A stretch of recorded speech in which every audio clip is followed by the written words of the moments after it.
우리의 삶이 어떤 길이든지 간에 주님이 함께 하시면 여러분들에게 평안이 있을 줄 믿습니다. 우리 영상 하나 잠깐 보고 설교를 계속하겠습니다. 잭 켈리라는 한 신문기자가 소말리아의 비극을 취재하다가 겪은 체험담이 있습니다.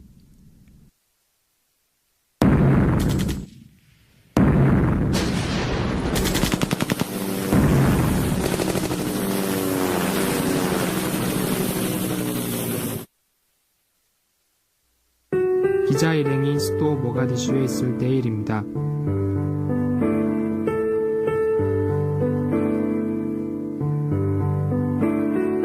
기자가 한 마을에 들어갔을 때 마을 사람들은 모두 죽어 있었습니다. 그 기자는 한 작은 소년을 발견했습니다. 소년은 온몸이 벌레에 물려 있었고 영양실조에 걸려 배가 불룩했습니다. 마침 일행 중에 한 기자가 과일을 하나 갖고 있어서 소년에게 주었습니다.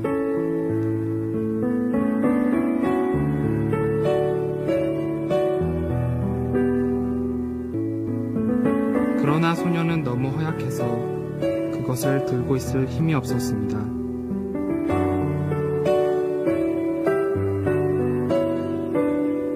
기자는 그것을 반으로 잘라서 소년에게 주었습니다. 소년은 그것을 받아들고는 고맙다는 눈짓을 하더니 마을을 향해 걸어갔습니다. 기자 일행이 소년의 뒤를 따라갔지만 소년은 그것을 의식하지 못했습니다.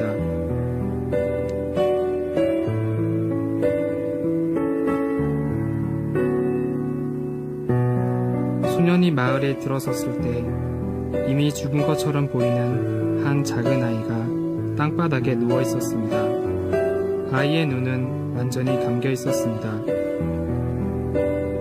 이 작은 아이는 소년의 동생이었습니다. 형은 자신의 동생 곁에 무릎을 꿇더니 손에 쥐고 있던 과일을 한 입 베어서는 그것을 씹었습니다.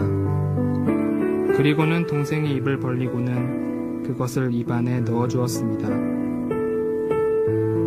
그리고는 자기 동생의 턱을 잡고 입을 벌렸다 오므렸다 하면서 동생이 씹도록 도와주었습니다.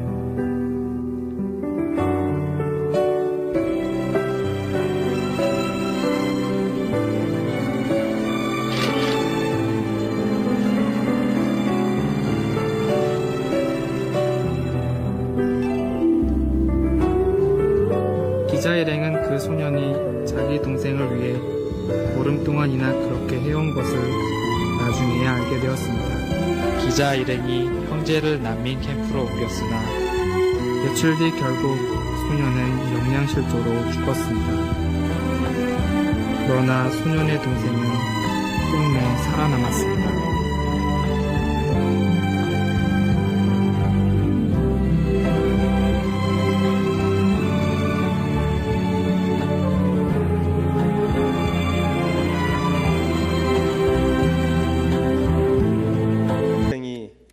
생명을 얻은 것처럼 예수님도 우리를 죽기까지 사랑하셔서 십자가에서 피 한 방울, 물 한 방울 남김없이 우리를 위해 흘리시고 우리는 그 사랑으로 말미암아 새로운 생명을 얻은 것입니다.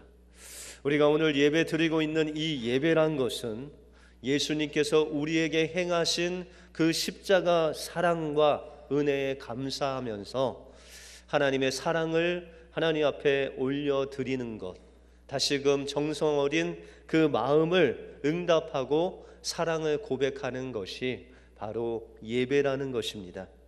오늘 본문을 통해서 주님의 사랑에 응답하는 예배자의 모습이 어떤 모습이고 또 이 예배를 통해서 우리에게 주시는 하나님의 축복이 무엇인지 오늘 본문을 통해서 살펴보겠습니다.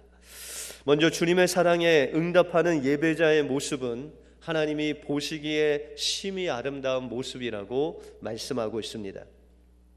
오늘 시편이 포함되어 있는 시편 120편에서 134편까지는 이스라엘 백성이 성전에 올라가면서 하나님께 부르는 노래였습니다. 이것은 1년에 3번씩 유대인들이 하나님 앞에 절기를 지키면서 예루살렘에 가면서 하나님 앞에 찬양하며 불렀던 시편이 바로 이 133편이 포함된 시편이라는 것입니다. 우리 시대로 말하자면 부활절이나 아니면 추수감사절이나 성탄절에 하나님을 예배하기 위해서 성전에 나오는 사람들이 하나님 앞에 찬양하며 나가는데, 이 찬양을 가지고 하나님 앞에 찬양했다라는 것입니다. 오늘 1절에 보시면 형제가 연합하여 동거함이 어찌 그리 선하고 아름다운고 라고 말씀하고 있습니다. 우리 예배 공동체가, 다시 말해서 하나님을 믿는 우리 형제 자매들이 하나님을 예배하는 그 모습을 하나님이 보았을 때 어찌 그리 선하고 아름다운고 라고 하나님께서 감탄하시면서 기뻐하시는 주님의 모습을 볼 수 있다는 것입니다. 창세기 1장에 보시면 6일 동안 하나님께서 모든 만물들을 창조하시는 그 창조의 행위를 우리가 볼 수 있습니다. 근데 하나님께서 첫 번째 날에 빛을 창조하시고 그것을 보시기에 좋았더라라고 그렇게 말씀하십니다. 그렇게 여섯째 날까지 하나님께서 만드시는 그 날마다, 또한 만드신 그 날에 만들어진 만물을 보면서 주님께서 보시면서 감탄하시면서 고백하신 그 단어가 바로 보기에 좋았더라라고 말씀하셨다는 것입니다.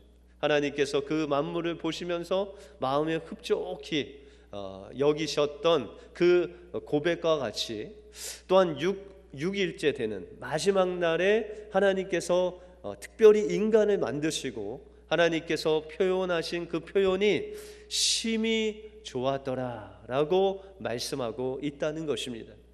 하나님께서 우리 인간을 만드시고 여러분들 한 사람 한 사람을 만드시고 정말 심히 좋다라고 그렇게 표현했다는 것입니다.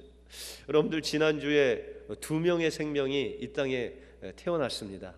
근데 할아버지 할머니들 모습을 보니까 거의 입이 귀에 걸리셨더라고요. 그러니까 그 마음이 너무 좋은 겁니다.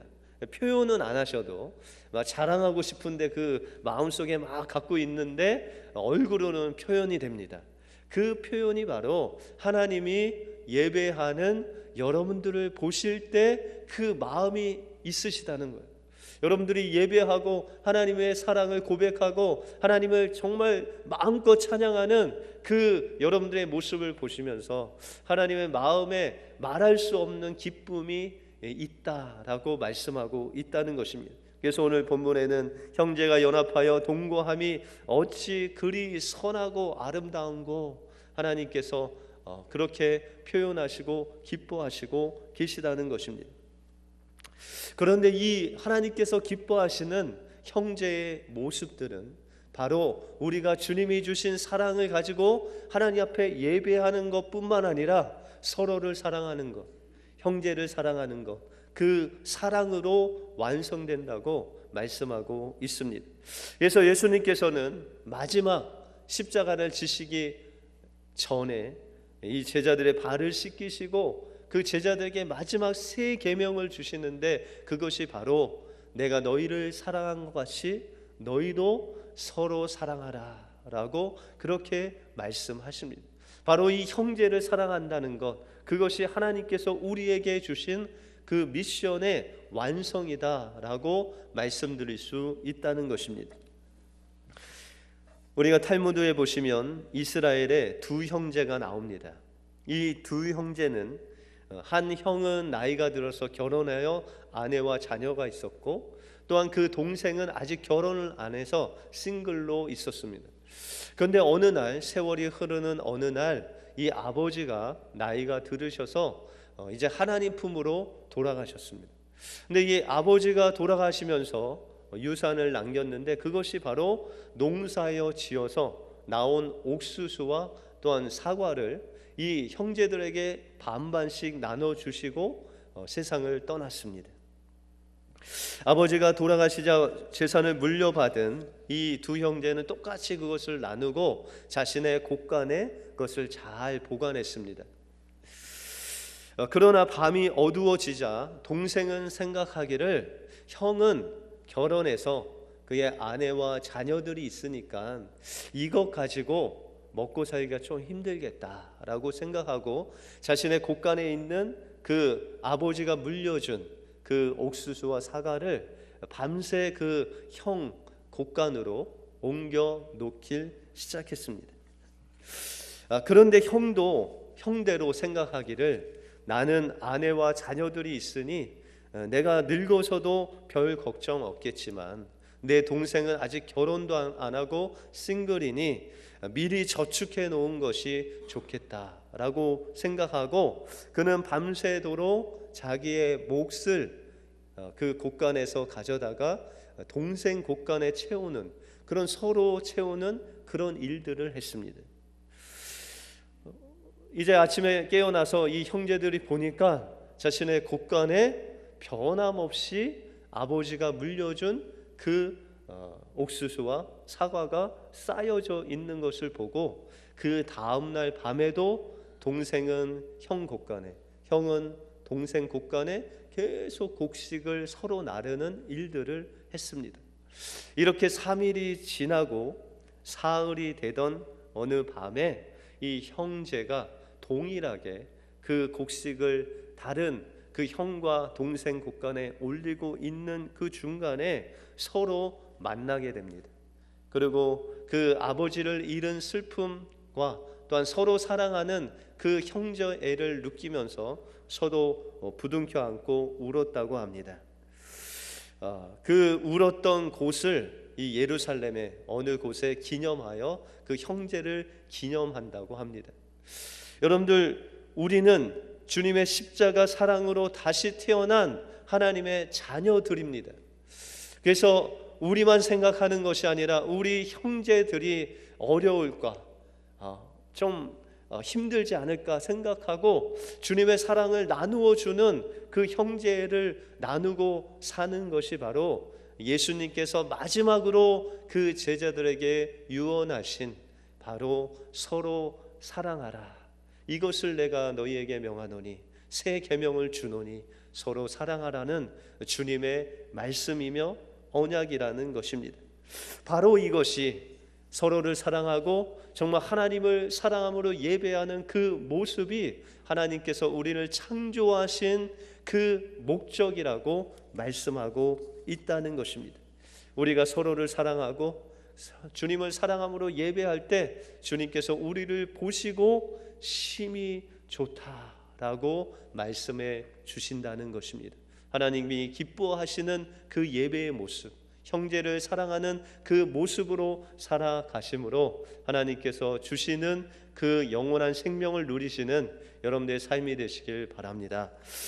그러면 이제는 어떻게 형제를 사랑하고 또 하나님을 사랑하는 예배 가운데서 하나님께서 주시는 축복이 무엇인지 오늘 본문을 통해서 살펴보겠습니다.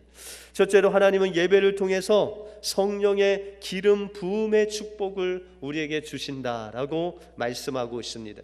오늘 2절에 보시면 머리에 있는 보배로운 기름이 수염곧 아론의 수염에 흘러서 그 옷깃까지 내린 같다라고 말씀하고 있습니다. 우리가 하나님 앞에 예배하는 그 모습이 바로 성령의 기름을 그 아론의 머리에 부은 것 같이 그 성령의 기름이 그 아론의 모든 그 옷깃까지 흐르는 그 기름의 모습과 같다라고 그렇게 말씀하고 있습니다. 여러분들, 이 대제사장인 이 아론에게 기름을 붓는 것은 그가 이제 대제사장으로 위임을 받는 그 위임식에서 모세가 하나님의 명령을 받고 그 기름을 붓는 그 모습을 가리켜 오늘 표현하고 있다는 것입니다. 구약에 보시면 이 거룩한 기름, 이 관유를 하나님께서 부으시는 그 부류가 있었는데 그 부류가 바로 왕과 이 제사장과 선지자였습니다. 그런데 특별히 오늘 이 대제사장인 아론에게 그 기름을 붓는 그 기름은 그냥 기름이 아니라 여러분들 잘 드시는 올리브유 있죠, 그죠? 이 감람유에다가 여러 가지 향유를 섞어서 만든 하나님의 거룩한 기름이었습니다. 그래서 이 기름을 부어서 하나님은 세상과 철저하게 이 왕과 선지자와 제사장을 구별하시고 하나님께서 거룩하게 하나님의 목적을 위해서 쓰는 귀한 일꾼으로 세우기 위해서 이 관유를 부어주셨다는 거예요. 그런데 이 관유를 보시면 아까 말씀드린 대로 올리브유에다가 여러 가지 향품을 넣는데 거기에 들어가는 것이 모략과 계피와 창포와 육개를 넣어서 만든 거룩한 기름입니다. 여기에 쓰이는 모략은 여러분들이 조금 익숙한 향유죠. 향품이죠. 여러분들 동방박사들이 아기 예수님께 와서 귀한 선물을 드리는데 그 중에 하나가 이제 황금과 유향과 모략이었죠. 이와 같이 이 모략은 어떤 나무가 상처를 받으면 이 송진 같은 게 나오듯이 어떤 고무의 어떤 것들이 나와서 그것을 잘 싸매주면서 또한 그것이 썩지 않고 또한 계속 갈 수 있도록 하는 방부제 역할을 하는 것이 이 모략이라는 것입니다. 이것은 죽음을 뚫고 부활하신 주님의 죽음과 부활을 의미하는 것이 바로 모략입니다. 또한 그곳에 넣는 창포라는 그런 것이 있습니다. 이 창포라는 것은 진흙이나 늪에 보면 그 진흙이와 늪을 뚫고 일어서 나오는 갈대가 있습니다. 그것이 바로 창포입니다. 나머지 육개와 계피는 이 육개와 계피를 넣으면 그 향이 더 진해진다고 합니다. 그래서 그 향기가 온 사방에 퍼지는 그런 역할을 한다고 합니다. 다시 말해서 육개와 계피는 이것을 넣음으로써 주님의 죽음이 죽음되고 주님의 부활이 부활되는 그 강력한 향기를 나게 하는 향품이라는 것입니다.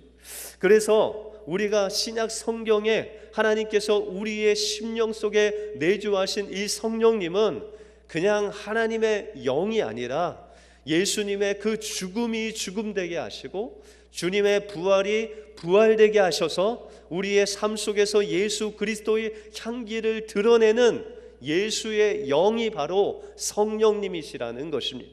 성령님이 우리에게 부어지면 우리의 삶 속에서 주님의 그 죽음으로 말미암아 우리에게 주신 죄 사함의 그 역사가 성령을 통해서 우리의 삶 속에 재현되는 놀라운 역사가 일어나고, 성령이 우리에게 부어주시면 주님의 그 부활의 역사가 다시금 우리 안에서 살아 역사되어서 죽음에서 생명으로 옮기는 놀라운 역사를 우리의 삶 속에서 이루시는 영이 바로 성령님이시라고 말씀하고 있다는 것입니다.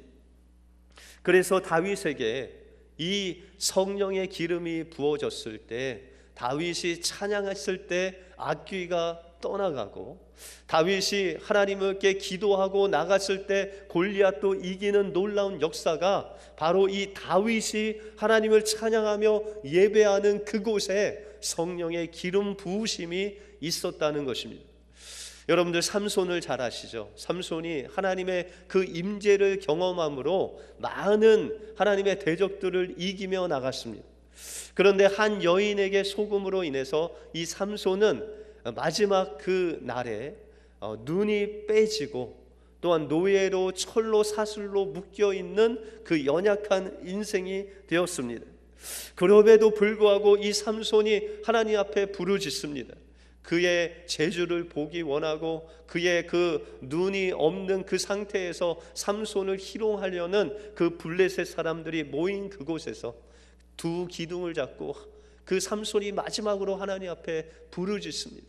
하나님, 나와 우리 백성들의 원수인 이 블레셋의 죄를 하나님 갚아 주시옵소서. 하나님 앞에 크게 부르짖을 때 성령께서 그곳에 임재하셔서 그 기둥을 무너뜨리는 그 힘을 공급하셔서 그가 살았을 때보다 죽을 때 죽였던 그 블레셋 사람들이 더 많았다고 성경은 말씀하고 있습니다. 이것은 삼손이 어떤 능력이 있어서 그 능력을 베푼 것이 아니라 그가 하나님을 의지하고 하나님을 부르짖고 하나님을 예배하는 심령이 되어서 하나님 앞에 나갔을 때 성령의 기름을 부어 주셔서 하나님의 그 능력을 이 삼손이 체험하는 놀라운 예배자의 역사를 그의 삶 속에서 실현하는 놀라운 역사가 일어나게 되었다는 것입니다. 바로 우리가 예배할 때 이 하나님의 능력, 성령의 능력이 여러분들의 머리부터 그 발끝까지 부어져서 여러분들의 삶 속에서 죽음을 이기고 그 부활의 생명으로 살아가는 능력을 성령을 통해서 부어주시는 그 축복이 바로 여러분들 예배하는 자의 축복이라고 말씀하고 있습니다. 오늘 예배를 통해서 하나님이 부어주시는 이 기름 부음의 축복을 받아 누리심으로 죄와 사망의 권세를 깨뜨리시고 하나님의 부활의 생명으로 사시는 여러분들의 삶이 되시길 바랍니다. 마지막으로 하나님은 예배를 통해서 주시는 그 축복은 성령님을 통해서 우리의 영원한 생명 되신 예수님을 만나게 하신다는 것입니다. 오늘 3절 초반부에 보시면 말씀하시기를 예배자의 모습이 헐몬의 이슬이 시온의 산들에 내린 같다라고 그렇게 말씀하고 있습니다. 이들이 예배하는 그 모습이 여러분들 헐몬산이라는 것은 이스라엘 아주 북쪽에 가장 북쪽에 있는 해발 2815m나 되는 높은 산이 바로 헐몬산입니다. 그런데 이 헐몬산은 아주 높이 있기 때문에 그 정상은 아주 많은 날이 눈으로 덮여 있다고 합니다. 그래서 그 눈으로 덮여 있는 그 차가운 공기가 그 남쪽에 있는 시온 산들에 내려서 아침에 이슬과 함께 내리는데 아침에 보면 이 비가 내려서 촉촉히 젖는 것 같이 그 시온산을 적시는 것이 바로 그 헐몬산이 있기 때문에 그 이슬이 그 시온산에 내린다고 합니다. 여러분들 우리가 출애굽기 16장에 보시면 하나님께서 만나를 주시는데 이 이슬과 함께 주셔서 이 만나를 내리시는 그 풍경을 가리켜서 비와 같이 내려주시겠다라고 그렇게 말씀하고 있습니다. 여러분들 헐몬산을 통해서 그 이슬이 시온산에 내려서 비와 같은 그 생수의 강이 흐르는 것과 같은 그 생명수를 내려주는데 그것이 바로 하늘에서 내려온 만나라고 말씀하고 있다는 것입니다. 여러분들이 지금 이 예배하는 이 시간에 성령께서 기름을 부어주셔서 그 성령 기름을 부음을 통해서 하늘의 그 만나가 여러분들에게 촉촉히 이슬과 같이 비와 같이 맺어서 여러분들 안에 영적인 양식으로 채워지는 놀라운 축복을 하나님께서 내려주시겠다라고 말씀하고 있다는 것입니다. 여러분들 하늘에서 내리는 이 만나는 누구십니까? 바로 예수님이십니다. 여러분들 요한복음 14장 6절에 보시면 예수께서 가라사대 내가 곧 길이요 진리요 생명이니 나로 말미암지 않고는 아버지께로 올 자가 없다라고 말씀하고 있다는 것입니다. 주님이 우리의 구원의 길이시라는 것입니다.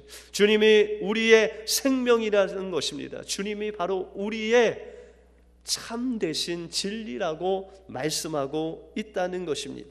그래서 주님께서는 하나님께서 오늘 3절 후반부에 명령하시기를 거기서 여호와께서 복을 명하셨느니 곧 영생이로다 라고 말씀하고 있다는 것입니다. 여러분들 우리가 예배를 드릴 때 하나님께서 성령의 기름을 부어주셔서 주님의 그 십자가와 부활을 체험하게 하실 뿐만 아니라 우리가 하루하루 살아갈 수 있는 그 생명을 예수 그리스도를 통해서 우리에게 공급해 주신다는 것입니다. 바로 그 예수 그리스도가 우리의 영원한 생명이라고 말씀하고 있다는 것입니다. 그런데 이 영원한 생명은 오늘 하루 하나님 앞에 예배하는 것으로 만족하지 않고요. 여러분들 만나는 매일매일 내렸습니다. 마지막 안식일에는 이틀치를 내려주셔서 매일매일 예수 그리스도이신 그 생명의 만나를 누리며 살 수 있도록 우리에게 주님께서 공급해 주셨다는 것입니다. 또한 오늘 이 예배자들이 하나님을 예배할 때 유월절 절기들 또한 이 절기들은 하루에 끝나는 것이 아니라 7일 동안 하나님께 예배 드렸습니다. 매일매일 삶 속에서 주님을 만나는 그 예배가 바로 오늘 하나님께서 예배하는 자들에게, 예배자들의 삶을 매일매일 통해서 하나님께서 주시는 그 영원한 생명 되신 예수 그리스도가 바로 우리의 축복이며 우리의 영원한 복이라고 말씀하고 있다는 것입니다.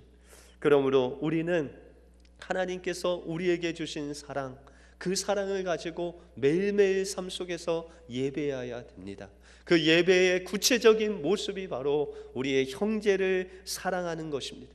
우리가 형제를 사랑할 때 하나님께서는 우리에게 성령의 기름을 부어주실 뿐만 아니라 하늘의 만나이신 예수 그리스도를 우리에게 공급해 주셔서 이 진흙과 같고 늪과 같은 세상에서 다시금 일어나서 그 세상을 이길 수 있는 능력을 바로 예수 그리스도께서 만나를 통해서 성령께서 우리에게 주셔서 예수 그리스도께서 십자가를 지시고 부활하신 그 놀라운 능력을 여러분들 예배하는 여러분들의 삶 속에서 다시금 성령을 통해서 재현하시는 그 축복을 주시기를 원하신다는 것입니다. 온전히 주님을 사랑하고 형제를 사랑하여 하나님을 예배하심으로 하나님께서 주시는 그 성령의 기름 부으심과 그 생명의 만나이신 예수 그리스도를 받아 누리시는 축복을 누리시는 여러분들의 삶이 되시길 바랍니다. 기도하겠습니다.